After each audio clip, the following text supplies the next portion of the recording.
Esprit Saint, éclaire-nous, guide-nous, fortifie-nous, console-nous. Dis-nous ce que nous devons faire, commande-nous de le faire. Donne-nous ta paix, fais-nous seulement connaître ta volonté. Alors je vais vous lire ce soir quelques versets différents de la parole de Dieu dans le livre de Job. « Nu, je suis sorti du ventre de ma mère, nu j'y retournerai. Le Seigneur a donné, le Seigneur a repris, que le nom du Seigneur soit béni. Si nous accueillons le bonheur comme venant de Dieu, comment ne pas accueillir de même le malheur ?» Dans la première épître aux Thessaloniciens, « Soyez toujours dans la joie, priez sans relâche, rendez grâce en toutes circonstances, c'est la volonté de Dieu à votre égard dans le Christ Jésus. » Dans l'Épître aux Romains, nous le savons, quand les hommes aiment Dieu, lui-même fait tout contribuer à leur bien, puisqu'ils sont appelés selon le dessein de son amour. Et dans l'Épître aux Éphésiens, à tout moment et pour toute chose, au nom de notre Seigneur Jésus-Christ, rendez grâce à Dieu le Père. Chers frères et sœurs, si nous sommes ce soir à la prière des malades, c'est à cause du mystère du mal qui blesse notre humanité depuis le péché originel. Et vous venez prier pour vous-même ou pour des personnes que vous aimez et qui souffrent. Nous commençons toujours la prière des malades par un temps de louange. Pourquoi ? Parce que la louange ouvre notre cœur à la présence de Dieu, à sa paix, à son amour, mais aussi à sa puissance qui va nous transformer ou transformer les situations. Dans la louange, on peut dire merci à Dieu pour ses bienfaits passés, et c'est ce qui semble le plus facile, le plus évident. Mais la louange, c'est aussi une pure action de grâce, c'est glorifier Dieu parce qu'il est Dieu. C'est louer Dieu parce qu'il nous a sauvés par la mort et la résurrection de son Fils, et dans ce sens, on peut louer Dieu même dans l'épreuve, même dans le malheur. Et c'est bien ce à quoi les passages bibliques que je vous ai lus vous invitent. À tout moment et pour toute chose, même les malheurs, même la maladie, même l'épreuve, pour toute chose, au nom de notre Seigneur Jésus-Christ, rendez grâce à Dieu le Père. Et aussi, soyez toujours dans la joie, priez sans relâche, rendez grâce en toutes circonstances. C'est la volonté de Dieu à votre égard dans le Christ Jésus. Voilà ce que nous dit la parole de Dieu. Alors cela peut sembler fou de louer Dieu pour ce qui nous éprouve, pour un malheur qui nous arrive, pour une maladie, pour une souffrance. Et pourtant, l'Épître aux Éphésiens nous dit « Pour toute chose, rendez grâce à Dieu le Père ». Donc même pour un mal, nous pouvons louer Dieu. Alors cela peut sembler scandaleux, évidemment. Comment comprendre cette invitation de la parole de Dieu ? Dieu n'a jamais voulu le mal, ni la souffrance, ni la maladie, ni la mort. Nous sommes pris, nous le savons, malgré nous, dans un combat qui nous dépasse et dont nous sommes aussi les victimes. Dieu permet le mal parce qu'il nous laisse libres et que cette liberté est nécessaire pour aimer. Si je frappe mon frère, ce n'est pas Dieu qui le veut, mais il le permet. Pareil pour la maladie, elle n'est pas voulue par Dieu, qui ne peut jamais vouloir le mal, mais elle fait partie des conséquences du péché originel. Et dans son livre, dont je vais parler ce soir, ce livre qui s'appelle « Puissance de la louange », Merlin Carothers, un pasteur protestant, nous dit que face au mal, je dois poser un acte de foi. Cet acte de foi, c'est que Dieu a un plan parfait pour nos vies, mais il ne peut nous faire progresser dans ses desseins, dans ce plan, que si nous acceptons joyeusement, avec de l'espérance, notre situation actuelle. Il nous dit que lorsque nous acceptons franchement les circonstances telles qu'elles sont et que nous remercions Dieu dans la certitude qu'il les a permises, il n'a pas voulu le mal, ni l'épreuve, ni la maladie, mais il l'a permis, si nous sommes vraiment dans l'action de grâce pour Dieu, pour lui, pour son amour pour nous, si nous le remercions, alors peut intervenir une force divine surnaturelle qui transforme les événements bien au-delà de leur développement logique et naturel. Et ce que nous propose Merlin Carothers, c'est une attitude de foi, une décision libre de notre volonté. Il est possible de louer Dieu en toutes circonstances, même si nous n'en avons pas envie spontanément, et cela se comprend. Louer Dieu, c'est le remercier par des phrases simples dans la foi. Ce n'est pas ressentir quelque chose. Gloire à Dieu s'il vous accorde des grâces sensibles, s'il vous accorde de ressentir sa présence, mais ne laissez pas votre foi dépendre de ce que vous ressentez. Enfin, il nous dit que cette attitude de louange inconditionnelle nous ouvre à Dieu et à son action. Et dans ce livre, il y a de très nombreux exemples. Je vais prendre dans les premiers qu'il donne. Il y avait des parents qui étaient accablés parce que leur fille était gravement malade à l'hôpital et ça ne s'arrangeait pas. Et ce pasteur leur a dit qu'il fallait qu'ils louent Dieu pour la maladie de leur fille. Ils ont été profondément choqués. Et puis finalement, en priant, ils se sont dit, voilà, je crois que c'est quand même ce que Dieu nous invite à faire. Et très vite, leur fille a guéri. La guérison est arrivée. Un deuxième exemple aussi qu'il cite, une mère était venue le voir. Elle a été accablée parce que sa fille était stripteaseuse dans un cabaret et qu'elle ne voulait pas changer de vie. Et là aussi, ce pasteur l'a invité à louer Dieu parce que sa fille était dans cette situation. Elle a été très choquée, mais elle a posé cet acte de foi, de louer Dieu dans cette situation. Et il raconte que quelques jours après, alors que cette fille faisait son spectacle, un homme s'est avancé et lui a dit « Jésus t'aime ». Et elle a été complètement choquée, bouleversée. Et après, elle est allée voir cet homme en lui disant « Mais qu'est-ce qui se passe? Pourquoi vous m'avez dit ça ?» Et ça a été le début d'une discussion qui l'a amené à se convertir et à renoncer à ce travail. Alors ça ne veut pas dire que le résultat, quand on loue Dieu pour nos problèmes, est toujours aussi incroyable, mais cela permet de recevoir une paix dans le cœur. Encore une fois, louer, ce n'est pas croire que Dieu est responsable du mal qui nous arrive, ou qui arrive à nos proches, c'est être convaincu que de ce mal, Dieu peut tirer un bien plus grand si nous nous ouvrons à lui par la louange, qui est la forme supérieure de la confiance et de la prière. La louange telle que nous la propose Merlin Carothers n'est pas de la gaieté forcée, ni un chant joyeux. Elle est une attitude intérieure de confiance tranquille, même au milieu des difficultés, même au milieu de la souffrance. C'est dire merci Seigneur, car tu sais ce qui est bon, et même dans cette épreuve, je crois que ton plan de salut va se réaliser. Je crois que tu intègres ce mal qui me frappe ou qui frappe ceux que j'aime, et que ton plan de salut va dépasser tout cela. Alors quels sont les effets de cette louange? Par exemple, face à des gens avec qui nous avons des relations difficiles, compliquées, nous pouvons louer Dieu pour eux. C'est mettre en œuvre ce que nous dit saint Paul, « Bénissez ceux qui vous persécutent, souhaitez-leur du bien et non pas du mal ». Oui, nous pouvons choisir de remercier Dieu avec un cœur aimant quand nous nous heurtons à quelqu'un de difficile, que ce soit dans notre famille, que ce soit un voisin, en priant Dieu de les bénir et en louant Dieu. Cela change notre cœur, cela change la relation et cela ouvre la porte à l'action de Dieu.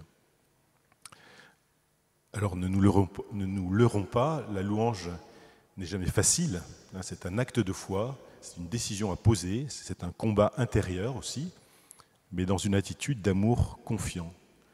Et la louange n'exclut pas, dans certaines situations, même le renoncement, la croix.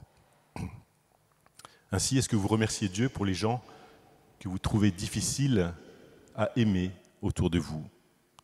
Est-ce que vous avez un voisin désagréable, qui vous embête, qui fait du bruit, qui est acariâtre? Et louer dans ces circonstances, eh bien, c'est être enraciné dans l'amour de Dieu. Et dans ce sol fertile de la louange, notre faculté d'aimer ira sans cesse en croissant. Voilà comment le Saint-Esprit produit du fruit dans nos vies. Louer pour la situation exactement telle qu'elle est, même si c'est une situation de souffrance, d'épreuve. Merlin Carothers parle souvent du plan ou du projet parfait de Dieu pour nous. Il veut dire par là que si nous nous remettons entièrement entre ses mains dans la louange, Dieu nous conduira par des chemins qui seront les meilleurs pour nous. J'ai conseillé ce livre récemment à une amie qui a une grave maladie et elle l'a fait. Alors elle continue son traitement, mais elle a déjà vu un premier fruit, c'est qu'elle a pu se réconcilier avec sa famille. Quand sa famille a su qu'elle était gravement malade, eh bien, sa famille a repris contact avec elle. Ils sont venus la voir, alors que ça faisait longtemps qu'ils ne s'étaient pas vus. Et elle rendait grâce à Dieu pour ce premier fruit de la louange. Donc, si la situation présente est difficile, eh bien, dans tous les cas, elle est permise par Dieu, et Dieu sait beaucoup mieux que nous ce qui, à partir de là, sera le meilleur pour nous.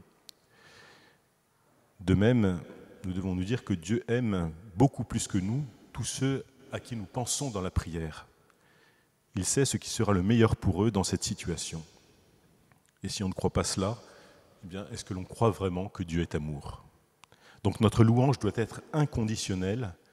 Elle ouvre les portes à Dieu pour qu'il agisse comme il l'entend, quand il le veut, à son rythme. Un de nos principaux problèmes, c'est que nous sommes impatients, nous voulons tout de suite. Louer Dieu pour la situation telle qu'elle est, ce n'est pas un médicament miracle, ce n'est pas la panacée universelle ou une potion magique qui assure à chaque fois le résultat que nous attendons, mais c'est une façon de vivre solidement fondée, enracinée dans la parole de Dieu. Et la louange, eh bien, donne la paix. Elle est une voie royale pour cela. Elle est acceptation du réel. Elle permet de se placer dans une situation de pauvreté aimante devant Dieu.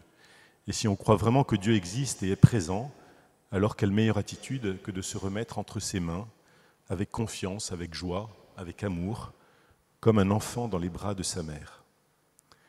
Jésus n'a pas promis de changer les circonstances autour de nous, mais il a promis de donner sa paix.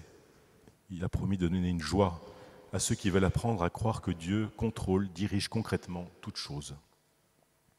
Et si nous persévérons dans la louange, la puissance de Dieu finit d'une manière ou d'une autre par se déployer en nous et dans notre situation particulière.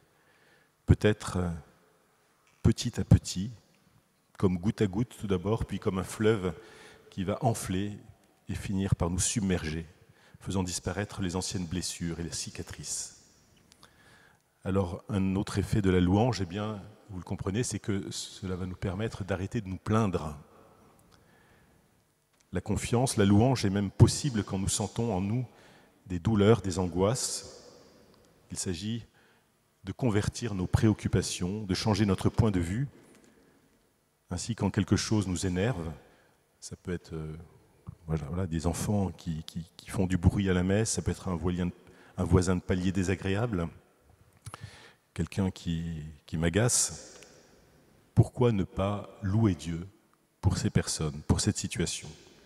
Ainsi, nous cesserons de nous plaindre et notre louange, notre action de grâce doit donc être fondée sur notre foi en la parole de Dieu et pas sur notre sentiment, pas sur notre première réaction, sur notre agacement.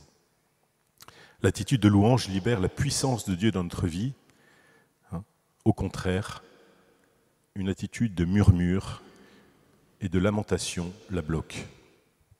C'est ce que dit saint Paul aux Corinthiens: ne vous plaignez pas de votre sort et ne murmurez pas contre Dieu. Certains l'ont fait, ils sont tombés sous les coups de l'ange de la mort envoyé par Dieu. Tous ces malheurs sont arrivés pour nous servir d'avertissement et pour illustrer la manière dont Dieu agit. Et ils ont été consignés par écrit pour notre instruction. C'est dans la première épître aux Corinthiens, au chapitre 10. Donc si vous faites le choix de la louange, vous observerez une certaine progression. Et même des conversions peuvent se produire. La présence de l'Esprit Saint va devenir plus manifeste dans votre vie et autour de vous. Lorsque nous acceptons franchement les circonstances telles qu'elles sont et que nous remercions Dieu dans la certitude qu'il les permet, mais qu'il est là et qu'il les intègre dans son plan d'amour pour nous, alors une force divine surnaturelle qui vient de lui peut transformer les événements bien au-delà de leur développement logique ou naturel. Louer Dieu, c'est dire « Je te remercie Seigneur, car tu sais ce qui est bon pour moi dans cette situation et tu peux me le donner. Loué soit ton Saint-Nom. » C'est ce que disait Jésus. « Gardez confiance, j'ai vaincu le monde. » Et les psaumes, dans ce sens, sont un modèle pour notre prière. Ils comprennent toutes sortes d'attitudes spirituelles. Et au début, ils peuvent partir d'un sentiment d'angoisse, de révolte, de demande, de doute, de souffrance.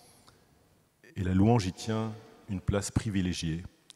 Et souvent, un psaume commence comme un cri dans l'épreuve, dans la souffrance, dans l'angoisse ou dans le doute. Il se termine par la louange, par l'espérance. Alors puissions-nous consacrer à la louange une place aussi importante que le font les psaumes. Et puissions-nous aussi convertir en louange nos angoisses, nos révoltes, nos doutes, nos colères. Encore une fois, ce n'est pas Dieu qui fait le mal ou qui veut le mal. Jamais. Il ne s'agit pas de louer Dieu pour ce mal, mais Dieu le permet, mais ce n'est pas lui qui en est l'auteur. Ça, nous devons nous le répéter, même si le diable essaye de nous mettre ça dans la tête pour que nous nous révoltions contre Dieu. Mais nous devons avoir une confiance absolue que Dieu peut tirer du mal un bien plus grand. Il s'agit donc par conséquent de remercier Dieu non pas pour le péché, encore une fois, mais pour son plan d'amour qu'il a pour nous. Dieu peut du mal tirer un bien plus grand. Croyez en cela et faites confiance au Seigneur. Un autre point important, c'est de nous dire que la réussite de notre vie n'est pas terrestre. C'est la vie éternelle qui est le but de notre vie. Le peuple, dans la Bible, nous voyons que le peuple d'Israël a longtemps cru que le plan de Dieu était la réussite terrestre du royaume d'Israël, que le but, c'était de retrouver la puissance de ce royaume, avec un roi riche, fort.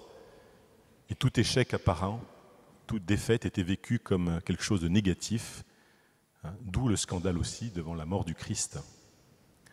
Pourtant, si on admet que le monde que nous percevons n'est qu'un morceau du paysage complet, qui intègre le ciel, et que l'existence continue après la mort, eh bien, c'est le panorama d'ensemble qui permettra de juger ce qui était bien et ce qui ne l'était pas. La vraie croissance que nous devons demander est une croissance spirituelle. La maladie qui apparaît comme un recul physique peut être un bien si elle nous permet de nous tourner vers Dieu, de nous convertir. Elle nous permet, la louange, d'accueillir la paix, même dans les épreuves. Donc il ne faut pas juger des événements comme si la réussite matérielle et la santé étaient les seuls critères de notre vie et de notre prière. Enfin, la louange est inconditionnelle. Merlin Carothers l'explique. Il ne s'agit pas de louer pour obtenir quelque chose, même si évidemment nous avons envie de la guérison ou d'être débarrassés de notre problème, parce que ce serait une prière de demande déguisée et non plus une louange. La louange est gratuite, inconditionnelle, elle ne demande rien, elle remercie Dieu avec confiance, parce qu'elle est convaincue dans la foi qu'il nous aime beaucoup mieux que nous nous aimons nous-mêmes, et que Dieu sait beaucoup mieux que nous ce qui est bon pour nous. Alors la louange est inconditionnelle, elle ouvre les portes à Dieu pour qu'il agisse comme il l'entend. La louange remercie Dieu de son amour pour nous. Jésus a vaincu le mal, le péché est encore là, nous le savons, nous le vivons, nous le voyons, mais l'Esprit agit et nous révèle le Père, l'amour du Père. L'action de Dieu dans le monde est comme un puissant torrent d'amour qui n'est arrêté par aucune difficulté pour nous sauver, pour faire venir le royaume.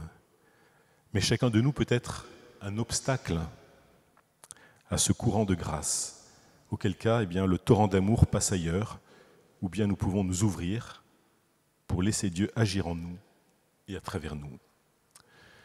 Personne n'est indispensable, mais si nous voulons laisser Dieu agir en nous, nous répondons à son attente et il nous prend comme nous sommes, c'est-à-dire comme des pauvres pécheurs. Le plan de Dieu est là, l'amour est certain, il ne trompe pas, alors laissons Dieu agir en nous, entrons dans son plan, ouvrons-nous à son amour par la louange. Ne dites pas « je ne peux pas louer ». À la rigueur, vous pouvez dire « aujourd'hui, je n'arrive pas à louer ». Mais louer est un choix, une décision forte, libre, et nous pouvons faire des choix. Seulement, souvent, nous ne le voulons pas. Dans les moments où la louange est difficile, et c'est normal, quand nous sommes trop accablés, choisissons de nous situer dans la foi et de répéter simplement une phrase telle que « Merci Seigneur pour ton amour, merci de mettre dans mon cœur la louange ». Il ne s'agit pas, encore une fois, de chercher à ressentir quelque chose ou d'abandonner parce que non, ça ne marche pas. Ce n'est pas un truc magique, la louange. La louange, c'est un cri gratuit de confiance et d'amour vers Dieu. On ne loue pas pour obtenir quoi que ce soit, on loue parce qu'on aime Dieu, qu'on lui fait confiance, qu'on veut l'aimer. Et donc, passons du temps à louer sans rien attendre en échange, simplement pour témoigner à Dieu notre confiance, notre amour. La prière de louange n'est pas non plus de l'autosuggestion, car celle-ci consiste à s'appuyer sur soi-même. Au contraire, la prière de louange s'appuie sur la foi, sur Dieu qui seul peut combler notre cœur. Alors n'hésitez pas à entrer dans cette attitude de louange dans l'épreuve, même si quand j'en parle à des gens, je leur dis, ce que je vais te dire va peut-être te paraître complètement fou. C'est vrai que c'est paradoxal. La louange dans l'épreuve paraît contraire au bon sens, mais nous savons qu'il y a de nombreux paradoxes dans les évangiles. Si nous lisons les béatitudes, c'est paradoxal, c'est choquant. La mort de Jésus elle-même est choquante, et pourtant c'est par là que nous sommes sauvés. Accepter la louange, aussi paradoxale soit-elle, c'est se prescrire à soi-même un changement d'attitude intérieure, pour mettre notre confiance en Dieu, pour trouver la paix, pour apprendre à voir le monde comme Dieu le voit, et non pas comme nous voulons le voir. Alors pour conclure, je vais vous lire un passage du livre Puissance de la louange de Merlin Carothers qui résume tout cela. Il dit « La louange est basée sur l'acceptation totale et joyeuse du présent. Elle n'est pas fondée sur ce que nous pensons ou espérons voir arriver dans l'avenir. C'est cela la règle pratique de la louange. Nous louons Dieu non en raison de ce que nous espérons voir survenir en nous ou autour de nous, mais pour ce qu'il est, au point où nous en sommes. C'est vrai que si nous louons Dieu avec sincérité, il se passe quelque chose. Sa puissance fait irruption dans la situation donnée et nous remarquons à plus ou moins brève échéance un changement, soit en nous, soit autour de nous. Cette transformation nous causera peut-être une joie et un bonheur réels au milieu de ce qui nous semblait être une situation impossible, ou bien ce sera la situation elle-même qui changera. Mais ce changement sera toujours le résultat de la louange et non sa motivation. Voilà, donc n'hésitez pas dans la foi à poser des actes de louange, même dans l'épreuve. Alors quelques témoignages de ce que le Seigneur peut faire justement par la foi, par la louange. Le témoignage de Rita qui nous a écrit, qui disait « Samedi 19 novembre, j'ai regardé en revenant de la messe en replay la prière des malades de Saint-Nicolas-des-Champs et une parole m'a touché. Il était dit que le Seigneur, dans son amour et sa miséricorde infinie, visite une personne qui est sans cesse tourmentée par un esprit mauvais qui l'empêche même de dormir. Cet esprit se manifeste beaucoup plus la nuit. Cette personne bouge et se bat contre elle-même et contre le mur. Le Seigneur visite cette personne et la délivre. Elle aura désormais des nuits paisibles. » Et Rita écrit « Effectivement, depuis des années, je suis attaquée toutes les nuits et je dors très très mal. Merci Seigneur de me permettre maintenant de pouvoir avoir enfin des nuits paisibles, de pouvoir vivre et te prier dans la paix, que tu es bon Seigneur. Merci, sois loué. Amen. Alléluia.